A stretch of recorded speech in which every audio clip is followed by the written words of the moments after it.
আজ সকালে কাজে বেরোনোর আগে দেখি মা মাংস ম্যারিনেট করে কিছু একটা প্রস্তুতি নিচ্ছে।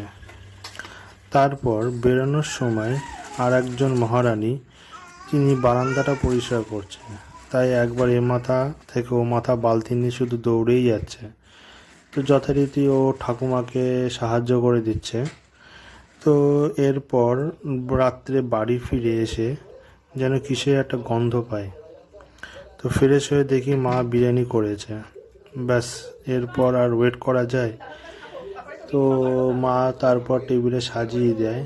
যেমন কালার হয়েছে তেমনি দেখতে সুন্দর হয়েছে। তো যেমন খেতে হয়েছে মাংসগুলো সেরকম নরম হয়েছে, এক কথায় ফাটাফাটি।